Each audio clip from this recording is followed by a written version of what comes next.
May gusto ba sa'yo yung boss mo na yun? Bigla na lang natanong ni Zion, habang nakayakap mula sa likod ko. Hinarap ko siya, nakakunot ang kanyang noo, at magkasalubong ang kanyang mga makakapal na kilay. Napangiti ako sa nakitang reaksyon mula sa kanya. Halatang naiinis siya, pero pinipigilan niya rin ang sarili niyang magalit ng husto. Hinaplos ko ang pisngi niya, at umusag pa ako lalo sa tabi niya, upang mahalikan ko ang kanyang mga labi. Isang dampang halik at bumitaw na rin ako agad. Ilang beses mo nang tinanong yan. Natatakot ka bang maagaw ako ng boss ko mula sa'yo? Nanunuyang wika ko, umigting ang panga niya. Huwag kang mag-alala, hindi naman mangyayari yun. Ikaw ang mahal ko. Ikaw lang ang kaisa-isang lalaking minahal at patuloy na mamahalin ko pa. Kung ganun pa natagin mo ako, sa akin ka na magtrabaho, malumanay ang kanyang boses, nang sabihin niyo na para bang nagsusumamong pagbigyan ko siya sa kanyang hiling. Hindi naman ganun kadali yun. Masaya ako sa trabaho ko, Zion. Nakapasok ako doon dahil naniniwala sila sa kakayahan ko. Naniniwala rin naman ako sa kakayahan mo, kaya nga kita kinukuha. Isa pa pag kinasal naman na tayo, hindi mo na rin kailangang magtrabaho. Gusto ko nasa bahay ka lang kasama ng mga anak natin. Ngumuso ako. Paano kung hindi yun ang gusto ko? Bahagyang kumunat ang noo niya. Anong gusto mo kung ganun? Gusto kong magtrabaho kahit nakasal na tayo. For what? Gusto kong may marating ako sa buhay, para hindi ako ikahiya ng anak natin. Hinding-hindi ka ikakahiya ng anak natin, pero kung yan talaga ang gusto mo. Wala na akong magagawa pa. Ngumiti ako at muling inabot ang kanyang labi. Hinalikan iyon ng mariin habang ang mga kamay ko, ay nasa kanyang dibdib humahaplos doon. Mas pinag-igi ko pa ang paghalik sa kanyang labi. Ito lang yata ang natatanging malambot sa lalaking ito, at hindi ako magsasawang halikan ito ng paulit-ulit. Sobrang saya ko ngayong malaya ko nang nagagawa itong lahat sa kanya, na dati ay pangarap ko lang. Biglang tumunog ang phone niyang nakapatong sa lamesang nasa tabi ng kama ko. Agad akong bumitaw sa halik niya, ngunit hinela lang ulit ako ni Zion, upang muling mahalikan. Tinulak ko ang dibdib niya, upang muling lumayo sa kanya. May tumatawag sa phone niya. Dapat niyang sagutin yun dahil baka importante yun. Sagutin mo muna, paos ang boses na sabi ko. Mariin siyang pumikit bago bumangon, upang sagutin ang tawag. Hindi na siya nag-abala pang umalis sa kama, at talagang sinagot na niya iyong tawag sa harapan ko. Yes, Dad. Ang ama pala niya ang tumatawag, ang tagal niyang sagutin. What? Nagulat ako nang bigla na lang napatayo si Zion, mula sa pagkakaupo sa kama. Mabilis niyang hinagilap ang pantalon niya habang kausap pa rin ang kanyang ama sa telepono. Papunta na ako, yun lang ang sinabi niya, at agad niyang binaba ang tawag. Mabilisan siyang nagbihis. Habang ako naman ay nagtatakang pinapanood lamang siya. Anong nangyari? Aalis ka. Lumapit siya sa akin nang matapos siyang makapagbihis. Pinatakan niya ako ng isang mariing halik sa labi. Sorry, kailangan kong umalis. Aniya na halatang nagmamadali. Agad akong tumango bilang pag-intindi sa kanya. Okay lang. Mag-ingat ka, sabi ko na may halong pag-aalala. Sa itsura niya kasi ngayon, halatang may masamang ibinalita sa kanya ang kanyang ama. Tungkol siguro sa kalagayan ng kanyang ina. Gusto kong magtanong tungkol doon, pero hindi ito ang tamang oras para doon. Pagkaalis niya ay naligo na lang ako at nagbihis. Pupuntahan ko na lang siguro yung bagong bahay na binili ni Prince, para sa mag-ina niya. Nung isang linggo pa nila ako inaayang bumisita doon. Wala lang akong oras dahil masyadong maraming pinagkakaabalahan. Gustuhin ko mang pumunta sa kondo ni Zion, para makita ko ang anak namin. Natatakot naman akong baka biglang magtagpo na naman ang landas namin ng kanyang ina. Kung ano na namang mangyari sa kanya. Ayoko namang maging dahilan ng pagkakasakit ng kanyang ina. Kung ayaw niya sa akin at hindi niya ako tanggap, para sa kanyang anak, edi, ako na lang itong iiwas. Sinama ko na si Jessa sa pagdalaw sa bahay ni Prince, dahil naiinip daw siya sa bahay, at gusto niyang mamasyal. Kaya ayon sinama ko na lang siya sa lakad ko. Panay nga siya tanong sa akin tungkol sa aming dalawa ni Zion, mula nang sinundo niya ako sa apartment ko. Kaya sinabi ko na rin sa kanya, kung anong lagay ng relasyon namin ngayon. At ang loka mukhang hindi makapaniwala. Kanina pa ako kinukulit na magkwento ng kung ano-ano. Hindi pa sapat sa kanya yung mga nakwento ko kanina. Gusto niya pa talaga detalyado. Ang sama rin ng ugali ng nanay niya, no? Ano pa bang aayawan niya sa'yo? Ayaw niya ba ng magandang daughter-in-law at nag-iinarte pa siya? Hindi niya man lang naisip na may anak kayong dalawa, kaya mas mabuti kung kayo ang magkakatuluyan. Ngumuso ako. Hindi sapat na dahilan ng bata, para magpakasal kami. Oh, bakit? Mahal niyo naman ang isa't isa. Iniisip ng ina ni Zion, ginagamit ko lang siya. Naiintindihan ko naman kahit papaano, dahil saan ba naman ako napulot ni Zion, di ba? Umiling siya habang nakapokus ang mga mata sa tinatahak na daanan. Hindi ko talaga magets. Ilang taon na ang nakalipas. Hindi pa rin siya makamove on sa dati mong trabaho. May maayos ka naman ng trabaho ngayon, at hindi ka umaasa sa anak niya.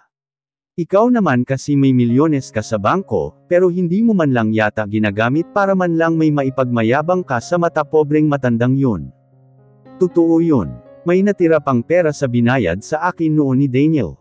Konti lang ang nabawas ko doon, dahil kumikita naman ako sa maliit kong negosyong grocery store. Iyon ang ginamit ko para makapagtapos ng pag-aaral, pero para sa akin maliit pa ring halaga yung pera ko sa bangko. Kung ihahalin tulad sa yaman nila Zion, kaya nagsusumikap pa ako ng husto, para naman kahit papaano, ay makahabol ako sa karangyaan niya. Sa kanilalan ko kasi yun sa anak ko. Alam kong hindi na niya kailangan yun, dahil kayang-kaya siyang bigyan ng kanyang ama ng mas higit pa doon, pero syempre gusto ko pa ring may maibigay ako sa anak ko, kung sakaling manghingi siya sa akin balang araw. Umiling ako. Para saan pa? Ayaw kong pilitin yung taong magustuhan ako. Kaysa naman ginaganito kanya. Tinutulak niya yung anak niya sa ibang babae, gayong alam naman niyang ikaw ang girlfriend nito. Hindi ka ba nagseselos, kapag nakikita mong pinagpipiestahan ng mga tao ang larawan ng boyfriend mo, kasama ang ibang babae? Bamantong hininga ako. Nagseselos pero wala naman na akong magagawa. Ang sabi ni Zion, kapag nagpakasal naman kami matatapos na ang isyu, tungkol sa kanilang dalawa ni Sharina. Bakit hindi pa kayo magpakasal ngayon, para matapos na lahat ng problema nyo? Taas ang kilay na sabi ni Jessa.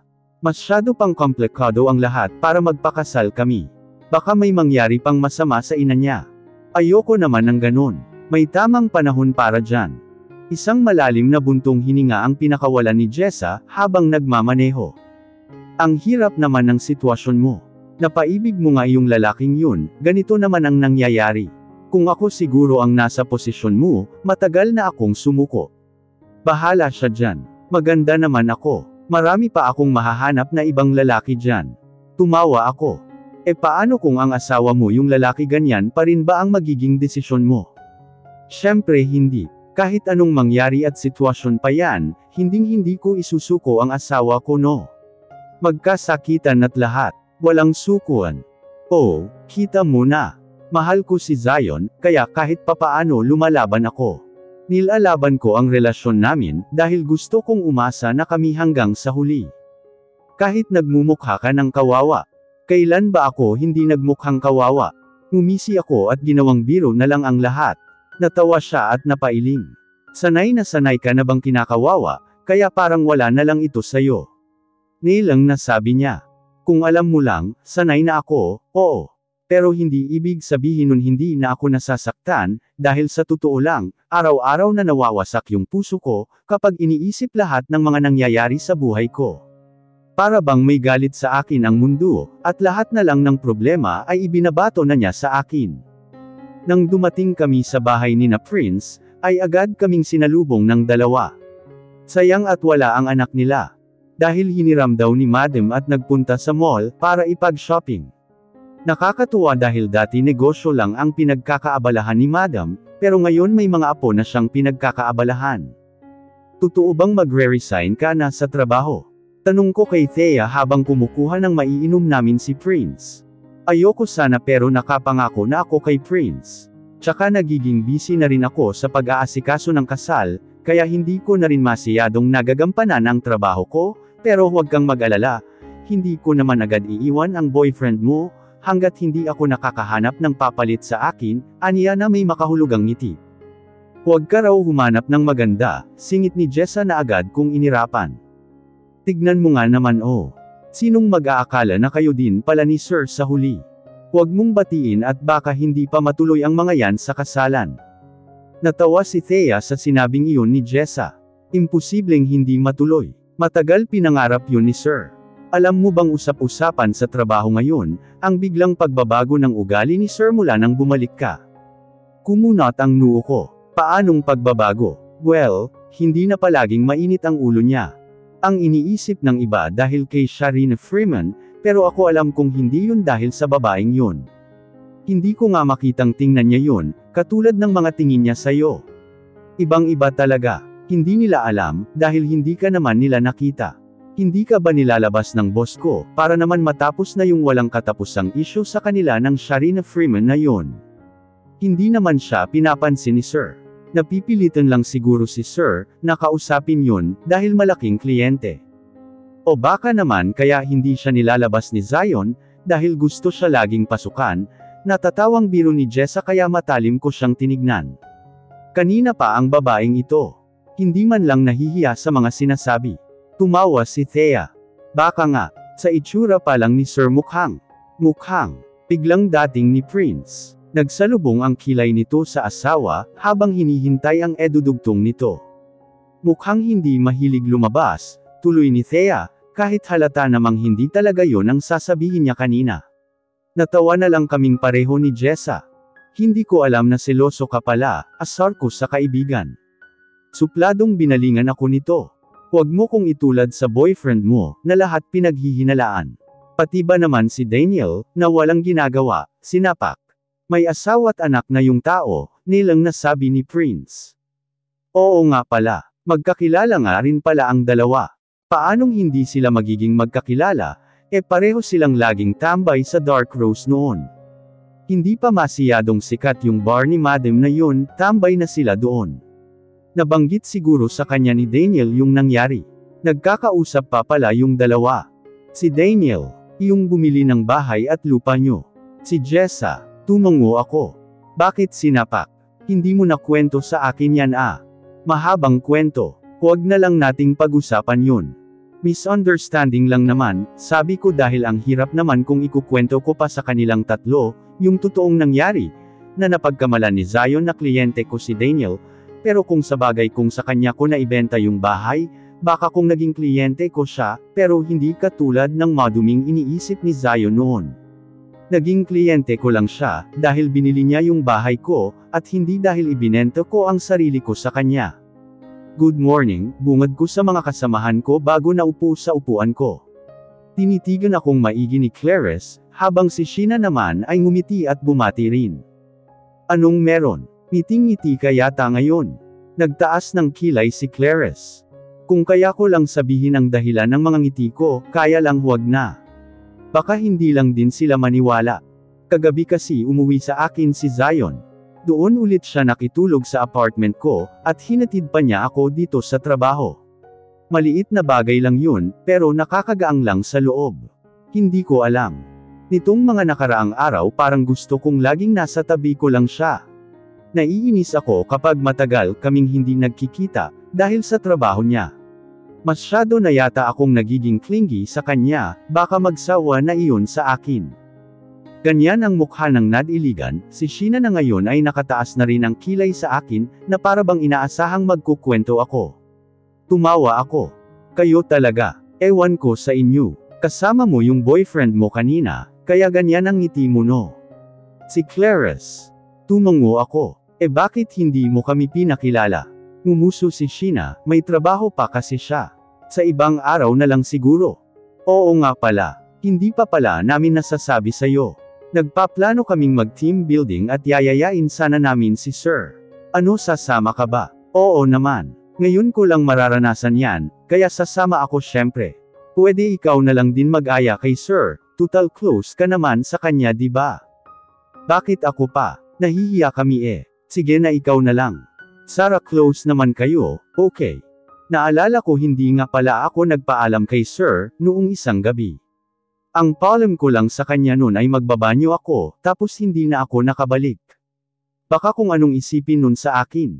Sinamahan na nga niya ako, tapos iniwan ko pa siya bigla. Nakakahiya. Hindi ko tuloy alam ngayon kung paano ko siya aaluking sumama sa amin sa team building. Baka tanggihan ako nun dahil sa nangyari noong isang gabi.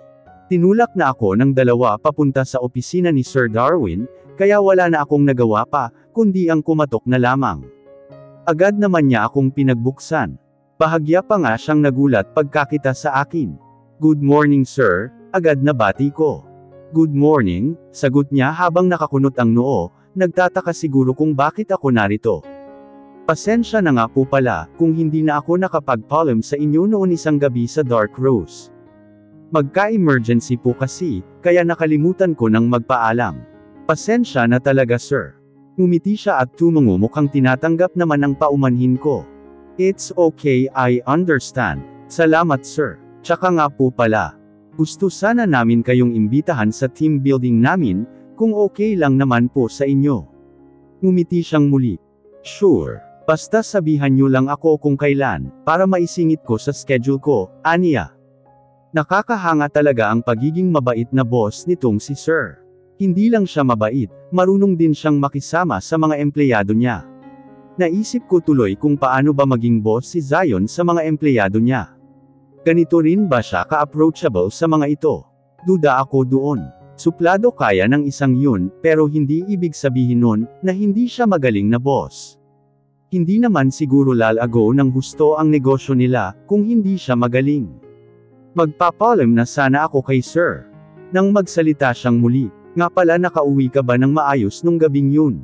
Naalala ko kasi na medyo naparami ka ng inom nun." Ngumiti ako. "Nakauwi naman ako ng maayos sir. Mabuti naman. Nag-alala talaga ako nung hindi ka na bumalik. Tinawagan ko pa si Clarice, para lang kuhanin ang number mo, pero wala rin pala siyang numero ng phone mo. Pasensya na talaga sa abala sir. Okay lang. Ang mahalaga ay nakauwi ka naman ng ligtas." "Salamat po," ngumiti ako at nagpaalam na rin naman, upang bumalik na sa naiwang trabaho ko.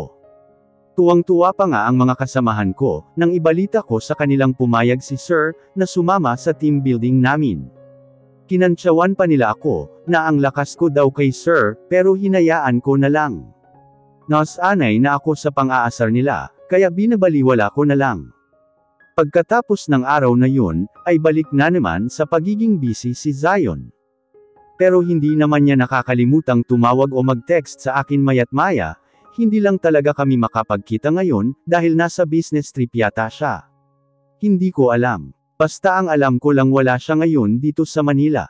Ayoko namang magtanong sa kanya, dahil ayokong isipin niya na pinaghihinalaan ko siya, at wala akong tiwala sa kanya. Basta kung nasaan man siya ngayon, alam kong naroon lang siya dahil sa trabaho, at wala nang iba pa. Bukas na ang team building namin sa Batangas, at hindi ko pa pala iyon nababanggit kay Zion. Ako na lang siguro ang tatawag sa kanya ngayon para magpaalam. Baka kasi bigla siyang umuwi dito sa Manila, at dumiretso dito sa apartment ko. 3 araw pa naman kami doon sa Batangas. Baka hindi na niya ako abutan dito. Nakakadalawang ring pa lang, ay sinagot na niya agad ang phone ko. Ngunit agad na natigilan ako sa kinatatayuan ko, nang boses ng isang babae ang agad na narinig ko. "Hello." Malambing na bungad sa akin ng isang babae. Napalunok ako at kinalma ang sarili. Baka sekretarya niya lang ito. May isa pa siyang sekretarya, di ba? Kasi imposibleng si Thea ito, dahil kilala ko ang boses nun. "Hello." Ulit ng babae sa kabilang linya, pero nanatili akong tikom. Hindi ko alam ang sasabihin ko, gusto ko na lang patayin ang tawag, pero hindi ko magawa-gawa. "Hello." Hindi ko magawang dugtungan ang sasabihin ko.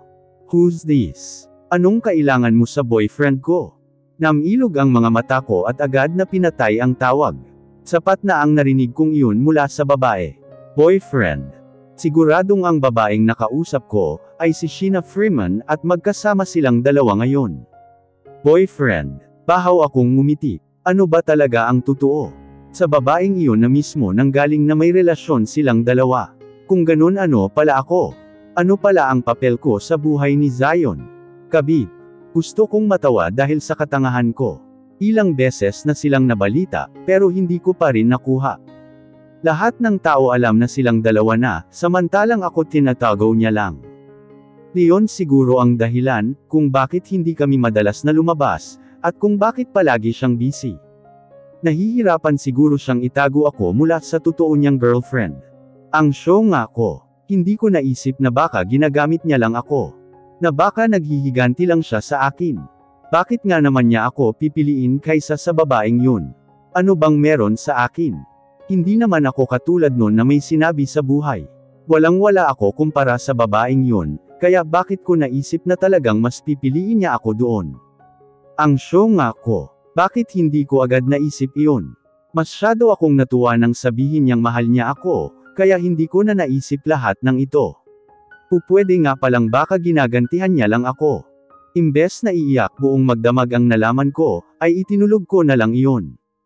May lakad pa ako bukas, at yun na lang siguro muna ang iisipin ko. Kailangan ko rin yun. Pagod na akong iyakan lahat ng bagay. Gusto ko na lang muna magpahinga, kahit 3 araw lang. Ayoko muna siyang isipin. Saka ko na siya haharapin, kapag medyo hamupa na ang nararamdaman kong galit sa kanya. Sa ngayon kasi gusto ko na lang munang matahimik. Nakakapagod itong mga nagdaang linggo puro away at gulo. Nakakasawa rin pala mag-isip ng problema. Kailan kaya darating yung panahon na wala na akong paproblemahin kahit ano? Maaga akong nagising ng sumunod na araw. Nang tignan ko ang phone ko, ay puro messages iyon mula kay Zion. Tumawag rin siya ng 3 beses, pero hindi ko na nasagot dahil tulog na ako noon. Hindi ko sinagot ang mga messages niya sa akin. Pinatay ko na lang iyon at inilagay na sa bag ko. Wala akong balak na gamitin ang cellphone ko sa buong bakas iyon namin. Ayokong masira ang bakas iyon na yun. Ngayon na lang ako makakapagpahinga sa problema. Gusto kong sulitin ang mga oras ko doon, na walang iniisip na kung anumang problema. Van ni Sir ang ginamit namin papunta sa isang resort sa Batangas. Nakakahiya nga dahil inaya lang namin siya, pero siya pa ang napagastos ng lahat. Nung nalaman niya kasing sa Batangas ang tungo namin, ay agad siyang nagsabi na may kakilala raw siyang nagmamay-ari ng resort doon, kaya siya na ang sumagot ng lahat ng gagastusin namin. May discount naman daw siya, dahil kakilala niya yung may-ari, pero for sure malaki pa rin ang binayaran ni Sir, para sa bakas iyong ito, dahil sa pagkakaalam ko, mahal sa resort na pupuntahan namin. Pangmayaman daw talaga, tapos sa kanya pa ang van na ginamit namin, at siya pa talaga ang nagmaneho. Tuwang-tuwa nga si Clarice pagdating namin sa resort. Nag-aya agad mag-picture. First time daw kasi niyang makapasok sa ganitong resort. Kahit ako din naman. Hindi ko matindaan na nakapasok ako sa ganito kasosyal na resort. Mukhang malaki nga talaga ang ginastos ni Sir dito, lalo pa at magkakahiwalay kami ng kwarto, kahit sa totoo lang ay okay na kami nila Clarice, na sa iisang kwarto lang. Marami kaming kasama. Isang buong team kasi kami, sa kabilang van na lang sumakay yung iba. Siyempre, van pa rin ni Sir ang ginamit. Ang bait talaga nun. Inaya lang namin siya, tapos siya pa ang gumastos ng lahat. Naku Sir, sana hindi na kayo kumuha ng tig-iisang kwarto. Pwede naman kaming mga babaeng magsama-sama sa isang kwarto. Tapos yung mga lalaki naman sa kabilang kwarto, anisina na nakaramdam din siguro ng hiya katulad ko. Iniisip ko pa lang na 3 araw kami dito, nanlulumo na agad ako sa magagastos ni Sir. Libo siguro ang isang gabi dito. It's okay Sheena, ani Sir habang nakangiti. Ang bait talaga kahit kailan. Nang magsawa sa pagpapakuha ng litrato sina Clarice, ay nagkaayaan ng umakyat sa aming mga kwarto, para naman makapagpahinga at makapag-ayos na rin. Mamayang gabi na kami bababa ulit para sa hapunan. Inayos ko ang mga gamit ko pag-akyat at nagpahinga sandali. Bago nagpa siyang maligo, nang magdilim ay bumaba na rin ako para sa hapunan, buffet iyon. Naroon na rin sina Clarice at nang nakita nila ako, ay agad nila akong tinawag. Lalapit na sana ako sa pwesto nila, nang dama ko ang tingin ko sa isang lamesang naroon. May 6 na taong nakaupo doon. 2 babae at 4 na lalaki. Kuminto ang tingin ko sa lalaking nakaupo sa kabisera. Umawang ang labi ko, nang mapagtanto kung sino iyon, at sa kalapit na upuan nito, ay walang iba kundi si Sharina. Talagang magkasama nga sila, at talagang dito pa. Hindi ko alam kung maiiyak ako sa galit, o tatawanan na lang ang lahat. Grabe talaga kung maglaro ang tadhana. Kung kailan naman gusto kong umiwas sa problema, ay ganito pa ang nangyayari. Parang ayaw talaga akong pagpahingahin sa sakit. Napakagat ako sa ibabang labi ko, nang biglang may magsalita sa tabi ko. Are you okay? Pamaling ako kay Sir Darwin na nasa tabi ko na pala. Nakakunot ang noo nito sa akin. Nagtataka yata kung bakit nakatayo lang ako dito. Pinilit kong ngumiti kahit sa totoo lang, ay gusto ko nang maiyak. Tumango ako. Oo naman. Ang ganda pala dito sa resort ng kaibigan mo sir, sabi ko habang pilit ang ngiti. Oh, gusto mong makilala ang may-ari? I think she's here. Inikat niya ng tingin ang buong restaurant, at huminto yun sa table nila Zion. Oh, that's her. Si Sharina. You know her, right? Sa family niya itong buong resort. Kaya lang may meeting yata sila, kaya hindi kita maipapakilala sa kanya ngayon. Bakit ba hindi ko agad nalaman na ang tinutukoy palang kaibigan ni Sir, ay ang girlfriend ni Zion? Kung nalaman ko lang agad edi sana. Hindi na ako sumama pa sa lakad na ito. Grabe talaga magbiro ang tadhana. Ibang klase rin. Ayos lang sir. Nakakahiya naman, huwag niyo na akong ipakilala. Sino ba naman ako para ipakilala pa sa kanya, di ba? Pagak akong tumawa. Kumunot lang ang noo ni Sir sa akin, kaya inaya ko na lang siyang lumapit na sa mga kasama namin. Nagsisimula ng kumuha ng mga pagkain sina Clarice sa buffet, habang kami naman ni Sir ay kumukuha pa lang ng plato, kahit sa totoo lang ay wala naman na talaga akong gana. Nang matapos kami sa pagkuha ng mga pagkain, ay sumunod na rin kami sa lamesa ni na Clarice. Grabe, ang pogi talaga sa personal. Yun agad ang narinig ko mula sa isang kasamahan naming babae, nang maupo ako sa bakanteng upuan sa tabi ni Clarice. Nakaharap ako ngayon sa table nila Zion, kahit medyo malayo naman sila sa amin, ay parang hindi ako mapakali. Pakiramdam ko isang lingon niya lang, ay makikita na niya ako dito. Mukhang sila na nga yata talagang dalawa, si Sheena na halatang kinikilig pa. Bamantong hininga ako, wala na bang mas elalala itong sitwasyon na ito? Bamaling sa akin si Clarice.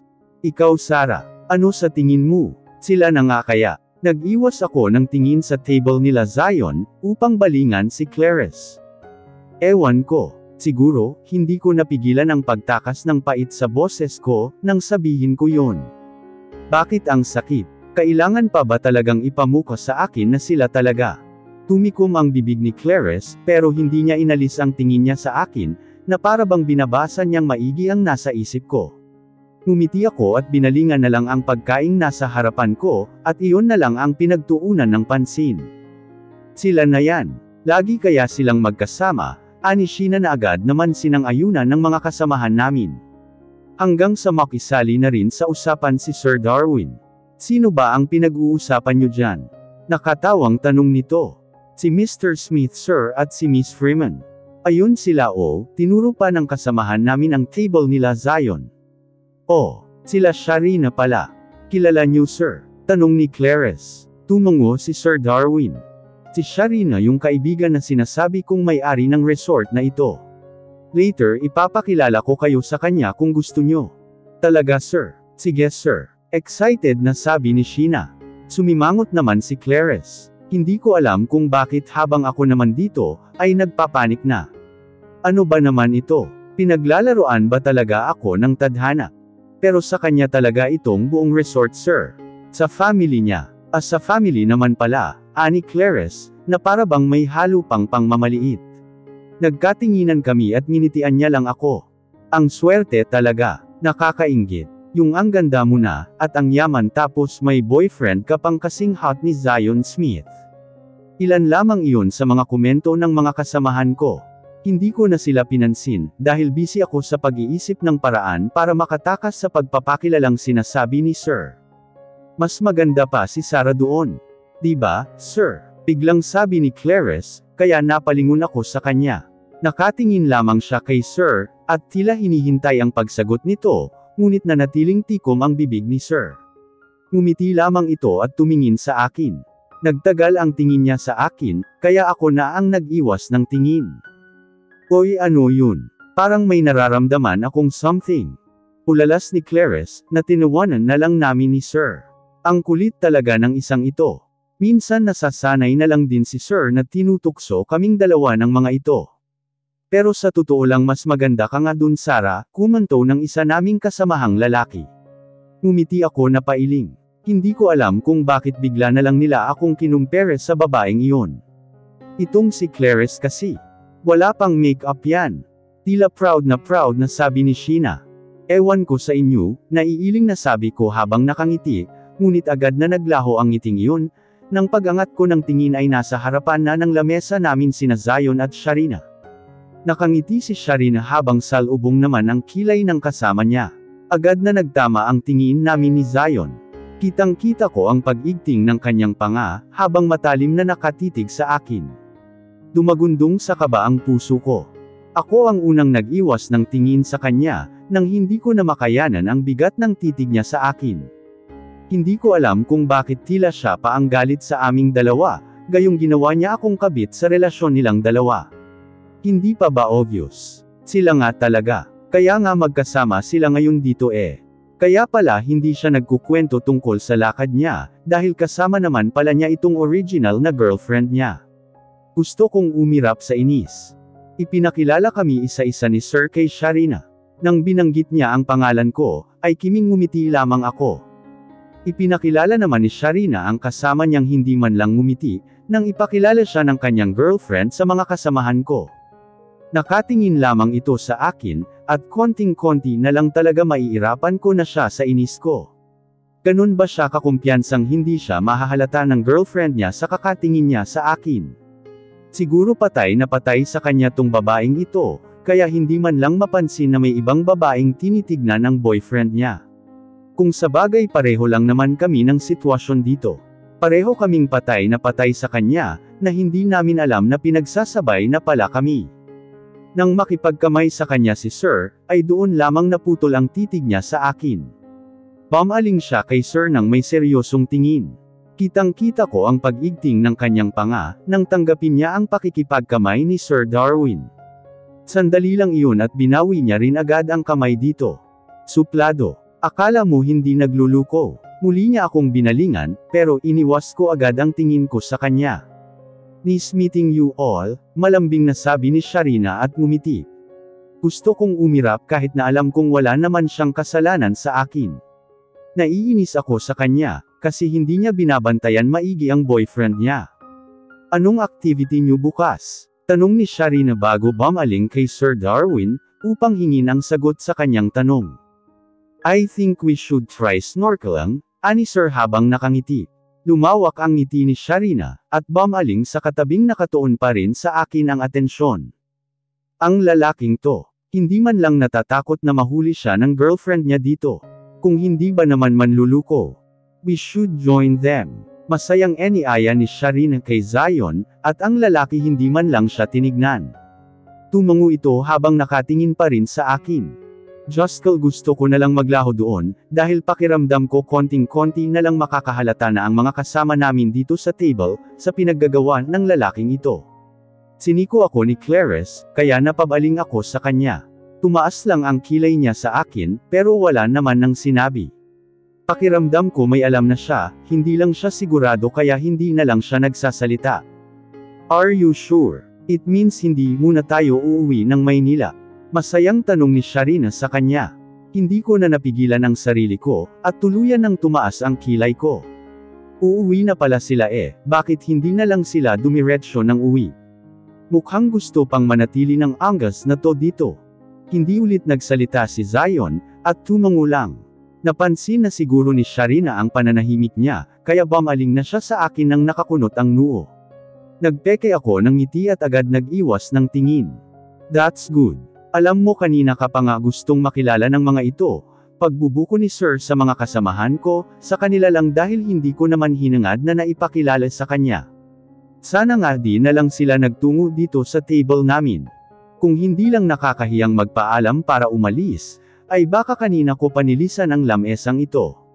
Hindi ko kaya ang mabibigat na titig na binibigay sa akin ni Zion. Really? Manghang sabi ni Sharina. Ang ganda mo ma'am. Bagay kayo ni Sir, ani Sheena ang tinutukoy ay si Zion. Mukhang hindi na niya napigilan ang sarili, dahil sa sobrang paghanga sa dalawa. Siniko siya agad ni Clarice. Agad na namula ang mukha ni Sharina sa natanggap na papuri sa kaibigan ko. Nang sulyapan ko si Zion, ay nakakunot na ang noo nito, pero hindi naman siya tumutol sa kumanto sa kanilang dalawa. Napahawak na lang ako sa sentido ko. Sumasakit ang ulo ko sa mga nangyayari. Mabuti na lang talaga at malakas ang loob nitong si Clarice, na agad nagpaalam na magbabanyo lang. Agad akong nakisabay sa kanya sa pag-alis sa lamesang iyon. Ako pa nga halos ang humigit sa kanya paalis doon. Nang makarating kami sa restroom, akala ko kukumprontahin na niya ako, pero hindi naman. Mukhang totoong nababanyo lang talaga siya. Paglabas niya sa cubicle, ay agad akong nagpaalam na mauuna na ako.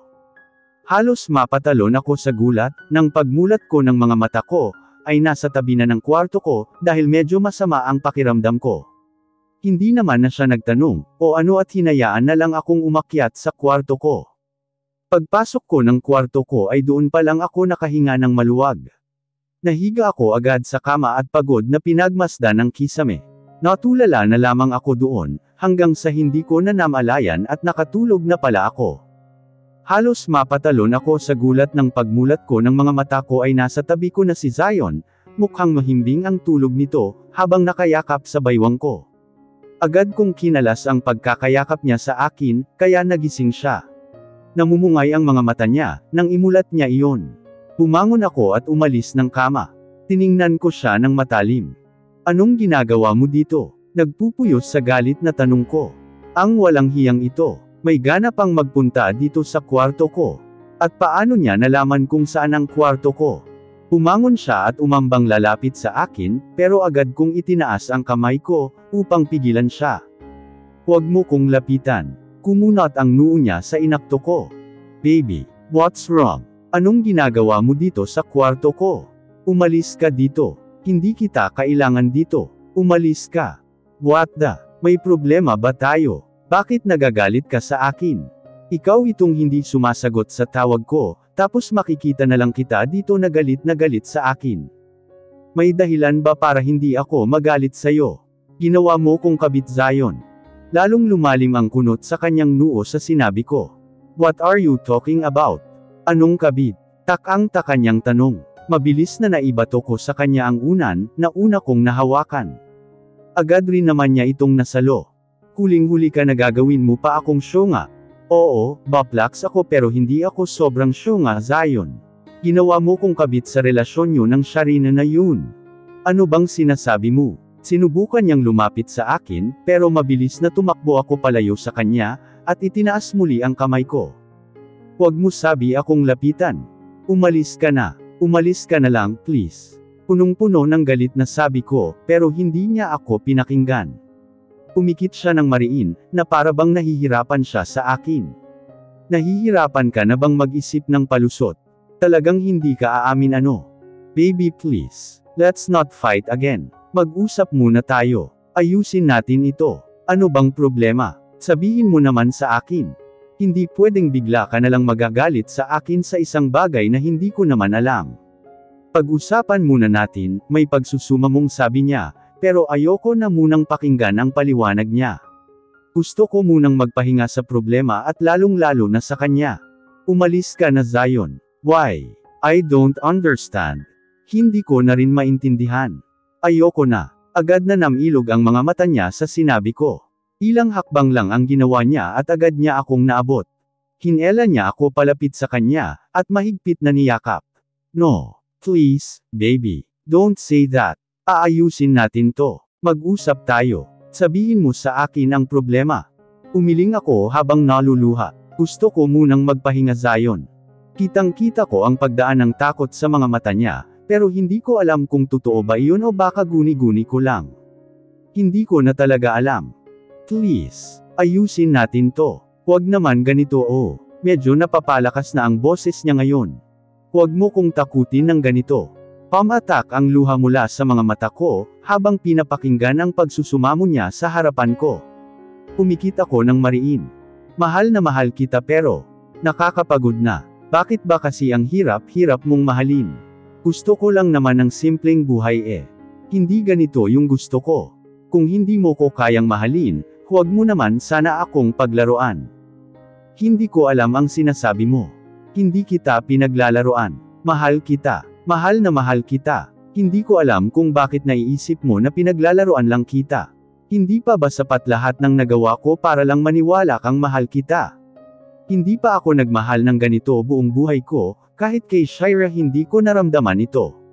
Maniwala ka, ikaw lang ang nagparamdam sa akin ng ganito. Please, baby. Pag-usapan natin ito. Ayusin natin please. Umiling akong muli at bahagya siyang tinulak palayo. Siguro sa panghihina niya sa mga sinabi ko, ay bigla na lamang siyang napaatras. Namumungay ang mga mata niya habang nakatitig sa akin. Gusto ko munang magpahinga. Is this about Sharina? Tinignan ko siya nang masama nang banggitin niya ang pangalan ng babae niya. Mali, yun pala yung original girlfriend niya. Ako pala yung babae niya. Hindi kami nagpunta dito para magbakasyon. Nandito kami para sa trabaho. She's my client.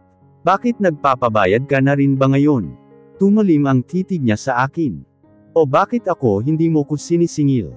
Sarkastikong sabi ko. Pumikit siya ng mariin na para bang kinakalma ang sarili, bago matalim akong sinulyapang muli. Please Sarah, makinig ka naman sa akin oh. She's one of our biggest clients, but if you're not comfortable with me working with her, then fine. I'll cancel the deal, seryoso niyang sabi habang nakatitig sa mga mata kong namimalag na ngayon, dahil sa pagkamangha sa kanyang sinabi. Kaya niya ba talagang gawin yun? Nababaliw ka na ba? Ngumisi siya at nagkibit balikat. Yeah, I guess so. Mangha ko siyang tinitigan. Nababaliw na nga siya. Nababaliw ka na nga. Gusto ko munang mapag-isa. Please iwan mo na muna ako. Gusto kong mag-isip. Pagod siyang bumantong hininga. Fine. I'll give you some time to think. But you're not getting away from me again. You're mine? Mariin ang pagkakabigkas niya sa mga salitang iyon, na para bang gusto niyang matindaan ko yun ng mabuti. Napairap ako sa kawalan. Isang buntong hininga ulit galing sa kanya, bago siya lumapit sa pwesto ko. Atras na sana ako kaya lang nahawakan na niya ako sa baywang. Kaya wala na akong nagawa pa. Hinayaan ko siyang halikan ako ng isang beses sa labi, bago siya tuluyang lumabas ng room ko. Naiwan akong nakatitig lamang sa pintong pinaglabasan niya. Hindi ko alam kung tama pa ba itong ginagawa ko. Hindi ko na alam kung ano ba talagang dapat kong paniwalaan ngayon. Nalilito na rin talaga ako at gusto ko nang magpahinga muna.